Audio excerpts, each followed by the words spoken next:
ഒരു മരുഭൂമിയുണ്ട്. അറ്റാക്കാമ മരുഭൂമി എന്നാണ് അതിൻ്റെ പേര്. ഭൂമിയിൽ ഏറ്റവും വരൾച്ചയുള്ള പ്രദേശം അതാണ്. സാധാരണ നമ്മൾ മരുഭൂമികളെ കുറിച്ച് പറയും സഹാറ എന്നൊക്കെ പറയും. ആളുകൾ ചിലരെങ്കിലും കേട്ടിട്ടില്ലാത്ത കാര്യമാണിത്. മഴ ഏറ്റവും കുറഞ്ഞു മാത്രം പെയ്യുന്ന സ്ഥലം. വർഷങ്ങൾ മഴ പെയ്യാതെ ആ നാടുകളിൽ വരൾച്ച തുടരാറുണ്ട്. ജീവികളില്ലാത്ത, അതല്ലെങ്കിൽ വിരളമായി മാത്രം ജീവികളെ കാണാൻ കഴിയുന്ന വരണ്ടുണങ്ങിയ മരുഭൂമി. വർഷങ്ങൾ മഴയില്ല. നിങ്ങൾ പോയി അന്വേഷിക്കുക. ആ മരുഭൂമികളിൽ ഏതെങ്കിലും ഒരു 1-2 ദിവസങ്ങൾ മഴ പെയ്തു കഴിഞ്ഞാൽ, നമ്മൾ ഊട്ടിയിൽ പോയാൽ കാണും പൂക്കൾ നിറഞ്ഞു നിൽക്കുന്ന പൂന്തോട്ടങ്ങൾ, ഉദ്യാനങ്ങൾ,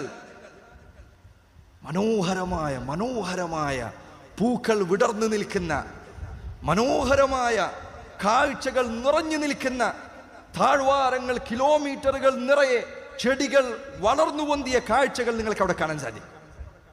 എങ്ങനെയാണ് ഉണങ്ങി വരണ്ട ആ ഭൂമിയിൽ ഒരു ജീവന്റെ തുടിപ്പ് അല്ലാഹു ബാക്കി വെച്ചത്?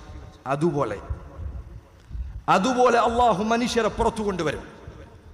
അതുപോലെ അല്ലാഹു സുബ്ഹാനഹു വ തആല നിന്നെ പുനരുജ്ജീവിപ്പിക്കും. നിന്നോട് ചോദ്യങ്ങൾ ചോദിക്കും. നീ പരിഹാസം കൊണ്ട് അവസാനിക്കാൻ പോകുന്നില്ല.